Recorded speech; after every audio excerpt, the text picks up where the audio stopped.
देखिए स्वागत है न्यूज पंच में। और अब बात करते हैं बिहार में चढ़ते हुए राजनीतिक पारे को लेकर, जहां अभी तो गर्मी शुरू भी नहीं हुई, लेकिन अगर हम देखें तो राजनीतिक हलकों में सुर्खियां बटोर रहा है बिहार विधानसभा चुनाव को लेकर पार्टियों का रुख। तो तैयारी में जहां एक और एनडीए जुटा हुआ है, वहीं आरजेडी ने भी अपनी कमर को कस लिया। हालांकि सीट शेयरिंग के फॉर्मूले पर अभी कुछ भी सामने नहीं आया, लेकिन मुख्यमंत्री को चेहरे को लेकर महागठबंधन में खींचतान फिर से सामने आई है। सीट शेयरिंग पर फंसा हुआ पेच है और वहीं तेजस्वी का जो प्रण है वो नीतीश विरोधी रण है। और सीएम के चेहरे को लेकर महागठबंधन में भी पशोपेश जारी है। लगातार दो खेमे बटे हुए हैं और बिहार चुनाव को लेकर भाजपा के जो दिग्गज है उन्होंने अपनी कमर को कस लिया है। बिहार की सियासी बयान में नीतीश टू निशांत कुमार कैसे सामने आएगा, जिसमें विरासत की चाह को लेते हुए नीतीश भी अब लालू की राह पर चल पड़े हैं। तो कैसे बिहार की जो चुनावी सरगर्मी है वो सर चढ़कर बोल रही है और विधानसभा चुनाव अब नजदीक है। सबसे अहम यहां पर यह कि चुनाव की तैयारियों में यहां पर एनडीए अगर देखें तो जुटा हुआ है। जो तमाम घटक दल हैं, क्योंकि बिना घटक दलों के चुनाव लड़ना पॉसिबल नहीं है, तो घटक दल जो हैं वो लगातार एक्शन में। नई दिल्ली की अगर बात की जाए तो यहां पर भी बैठक है और जेपी नड्डा सहित कई वरिष्ठ नेता इसमें शामिल हुए। अब जेडीयू के जो संजय झा हैं, हरिवंश हैं, ललन सिंह हैं, वो भी इस बैठक में पहुंचे, यानी कि पूरा कुंभा मौजूद है। बिहार में दोनों डिप्टी सीएम भी मौजूद रहे। जीतन राम मांझी की बात की जाए, उपेंद्र कुशवाहा, बड़े नाम हैं, बड़े चेहरे हैं, चिराग पासवान शामिल हैं। और अब अगले 90 दिनों में होना यह है कि चुनावी एजेंडे का मूड सेट किया जाएगा, चुनावी रणनीतियां बनाई जाएंगी, सीट पर बंटवारा होगा, आया राम गया राम कल्ट भी हम देखेंगे, और घटक दलों में कैसे तालमेल पर फोकस बनाया जाएगा, ये सबसे बड़ा मुद्दा है। और महागठबंधन की अगर बात की जाए, क्योंकि 90 दिनों का ये पूरा चुनावी एजेंडा है, चुनावी रणनीति को लेकर सीट बंटवारा, क्योंकि जब आप मिलजुल कर चुनाव लड़ते हैं सबसे इंपॉर्टेंट फैक्टर होता है कि किसके पास कितनी सीटें जाएंगी, और घटक दलों में तालमेल पर कैसे फोकस बिठाया जाएगा, ये बहुत इंपॉर्टेंट है। हालांकि महागठबंधन में अभी से इसको लेकर खींचतान जारी है। अब सीट शेयरिंग पर समझने की कोशिश करते हैं कि कैसे मंथन है। तो एनडीए के भीतर अभी भी जो सीट शेयरिंग है, इस फॉर्मूले को लेकर कोई कंसेंसस या कॉमन मिनिमम प्रोग्राम अभी नहीं है। जेडीयू और बीजेपी ने अभी तक अपने पत्ते नहीं खोले हैं। क्या मास्टर स्ट्रोक रहेगा, कौन तुरुप का इक्का बनेगा, ये वक्त बताएगा। जो सहयोगी दल हैं, अभी शुरू भी नहीं हुआ खेला और अपनी मांगे रखनी उन्होंने शुरू कर दी। अब मांग क्या है ये समझते हैं। जीतन राम मांझी साहब और चिराग पासवान 40 सीटों पर अड़े हुए हैं और सीट बंटवारा सबसे बड़ा बोन ऑफ कंटेंशन है, सबसे बड़ा मुद्दा होता है जब आप मिलजुल कर चुनाव लड़ते हैं। खैर, अब चुनाव है तो मुद्दे भी सामने होंगे। आखिरकार मुद्दे क्या हैं एनडीए के पास जब हम बिहार की बात करते हैं? सबसे प्रमुख मुद्दा विकास का है कि कैसे बुनियादी ढांचे और बेहतर कानून व्यवस्था को सुनिश्चित किया जाए। बिहार के लिहाज से अर्थव्यवस्था को भी आगे लेकर जाया जाए। तो बेहतर कानून व्यवस्था, क्योंकि लगातार बिहार अगर में आमूल चूल परिवर्तन लाना पड़ेगा कानूनी लिहाज से, तो ये अहम मुद्दा है आरजेडी के लिए। और इस लिहाज से कैसे आगे बढ़ेगा बिहार, बिहार को आगे ले जाने के लिए अगर हम बात करें तो विकास एक प्रमुख चुनावी मुद्दा है और खास तौर पर पलायन भी। अब आरजेडी के चुनावी मुद्दे क्या हैं? बिहार को आगे ले जाने की बात लगातार आरजेडी कह रही है। वो कह रहे हैं कि तेजस्वी यादव जैसा युवा नेता है, फायर ब्रांड नेता है, गरीबों पर फोकस करने की बात की जा रही है, युवाओं की बात है, पर एक थोड़ा सा ट्विस्ट है, धर्म और जाति पर बात नहीं है। हालांकि लगातार जब भी वोटिंग पैटर्न होता है तो वो धर्म और जाति के लिहाज से भी किया जाता है। इसमें इंपॉर्टेंट हमने यहां पर यह भी देखा कई चुनावों में पोस्टर वॉर एक नया कॉम्पोनेंट उभर कर आया है। अब देखते हैं कि पोस्टर वॉर कैसे एनडीए वर्सेस आरजेडी में पोस्टर को लेकर हो रहा है। देखिए किस तरह से किसको नायक और खलनायक, हालांकि इसका फैसला सिर्फ और सिर्फ जनता जनार्दन को अपने जनादेश से करना है। यहां आप देखिए कि कौन धोखेबाज है और कैसे वादा करके मुकर रहा है। ये जो पोस्टर वॉर है ये सोशल मीडिया पे बहुत ट्रेंड करता है, अट्रैक्ट करता है लोगों के वोटिंग पैटर्न को बदलने में इसका मादा। इसका सीधा उदाहरण आप दिल्ली विधानसभा चुनाव से भी देख सकते हैं। जेडीयू की तरफ से आप देख सकते हैं कि जंगल राज को लेकर तमाम पोस्टर्स यहां पर हावी। और इस पूरे मुद्दे पर ज्यादा जानकारी के साथ हमारे साथ दो जुड़े हुए हैं और क्यूआर कोड को स्कैन करके भी आप पेज खोल सकते हैं।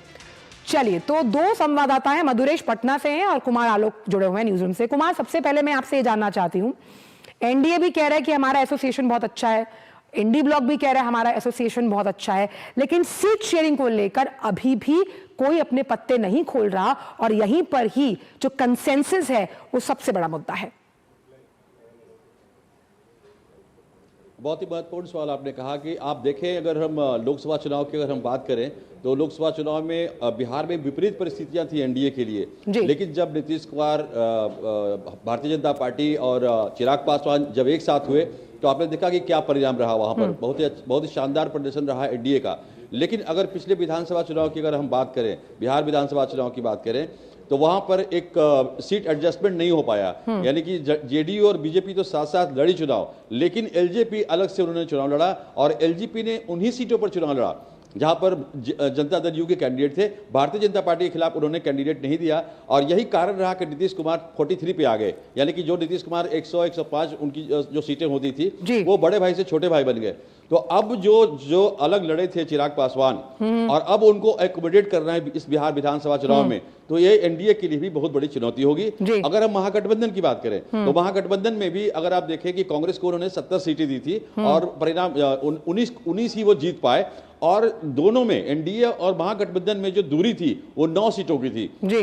तो तेजस्वी यादव का कहना था कि हम कांग्रेस को इतनी ज्यादा हमने सीटें दे दी, उनको औकात से ज्यादा हमने सीटें दे दी, अगर हमने कम सीटें दी होती और आरजेडी ज्यादा सीटें लड़ी होती तो हम सत्ता पर काबिज हो जाते। यही चीज आपने जम्मू कश्मीर में भी देखा होगा कि जम्मू की बहुत सारी सीटें उमर अब्दुल्ला ने कांग्रेस को दे दी और उनका रिजल्ट क्या हुआ आपने देखा। बाद में उमर अब्दुल्ला का कहना पड़ा कि हमने कांग्रेस को औकात से ज्यादा सीट दी थी, जिसका परिणाम हुआ कि बहुत ही स्लेंडर कुमार, आप सीटों को लेकर बात करें, बिल्कुल आप सीटों को लेकर बात करें मधुरेश, जीतन राम मांझी क्या वाकई नैया पार लगा पाएंगे जितनी सीटें वो मांग रहे हैं, और चिराग पासवान की लॉक कितनी तेज है कि वो तेजस्वी यादव के तेज का सामना कर पाएगी?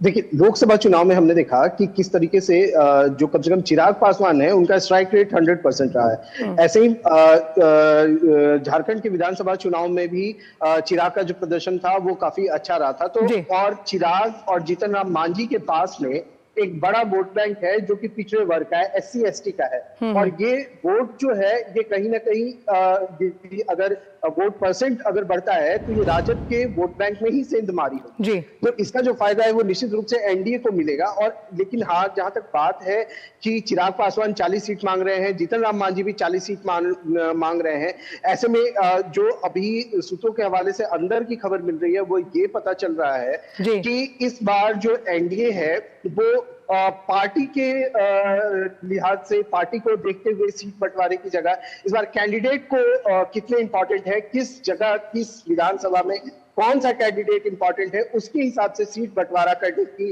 बात चल रही है इस बार एनडीए में। तो अगर ऐसा होता है तो फिर देखना होगा कि इनका सीट बंटवारा किस तरह होता है। लेकिन एक बात तो पक्की है कि चिराग पासवान हो या जीतन राम मांझी हो, दोनों का ही जो वोट बैंक है वो एनडीए के लिए बहुत महत्वपूर्ण। चलिए, वोट बैंक की तो बात है, लेकिन कुमार, क्योंकि नीतीश कुमार चाणक्य माने जाते हैं बिहार की राजनीति को लेकर, और बिहार की राजनीति भी परिवारवाद के दंश को लगातार झेलती आई, लेकिन अब नीतीश टू निशांत क्या पॉलिटिकल लॉन्च मान पाएंगे इस बार के विधानसभा चुनाव में हम निशांत कुमार का? हाँ, निश्चित रूप से देखिए, निशांत कुमार के पॉलिटिकल लॉन्च की ऑलरेडी तैयारी। जी कुमार बोलिए। देखिए, नीतीश कुमार की अगर हम बात करें तो उनकी राजनीति को अगर आप देखेंगे तो वो खांटी समाजवादी रहे हैं और उन्होंने हमेशा से परिवारवाद का विरोध किया है और यहाँ तक कि अपने किसी खानदान को उन्होंने राजनीति में नहीं आने दिया। और अब जबकि नीतीश कुमार को लेकर के जो खासकर नीतीश कुमार के बहुत ही क्लोज लोग हैं, अगर हम नाम बताएं उनका श्रवण कुमार हैं, इस तरीके से और भी कई लोग हैं जो श्रवण कुमार मंत्री भी हैं, तो इन लोगों का मानना है कि नीतीश का उत्तराधिकारी लाया जाए, क्योंकि उसके लिए खासा तैयारी इन्होंने किया। और आप देखें कि निशांत विगत के 20 वर्षों से कभी उन्होंने पॉलिटिकल कोई स्टैंड नहीं लिया, कभी उन्होंने कोई पॉलिटिकल स्टेटमेंट नहीं दिया, लेकिन विगत के दिनों से देखेंगे आप विगत के 4-5 महीनों से आप देखेंगे तो उनके जो स्टेटमेंट्स आ रहे हैं, पहले तो उन्होंने कहा कि स्टेटमेंट्स भी आ रहे हैं कुमार, और लगातार अगला मुख्यमंत्री के रूप में लगातार उनका मेल मिलाप भी चल रहा है युवराज के तरीके से। उनको पार्टी के तमाम जो लोग हैं, जो मंत्री हैं, नेता हैं, उनसे मिलवाया भी जा रहा है। जी जी, होली मिलन में भी सारे नेताओं के साथ वो होली खेलते नजर आए, होली को सेलिब्रेट करते हुए नजर आए। लेकिन अगर एक बात हम आपको बताएं, जो हमने भी उनको देखा है, उनको जाना है, हालांकि उनको पॉलिटिक्स में कोई इंटरेस्ट नहीं है, हालांकि वो अध्यात्म की ओर ज्यादा उनका झुकाव है, लेकिन नहीं है, लेकिन राजनीति में कौन कितना दोस्त और कौन कितना दुश्मन होता है ये तो राजनीति कभी कभी खुद भी नहीं जानती। समय मेरे पास कम है, आपके साथ शायद 2 बजे भी जुड़ेंगे इस मुद्दे पर, लेकिन बहुत बहुत शुक्रिया आप दोनों का इस पूरे मुद्दे पर अपनी जानकारी देने के लिए। तो न्यूज पंच में अभी के लिए फिलहाल इतना ही। आपने जो अपनी कुर्सी की पेटी बांधी है उससे आप खोल लीजिए, क्योंकि फिर 2 बजे हम आपके साथ 3 बड़ी खबरों को लेकर मिलेंगे।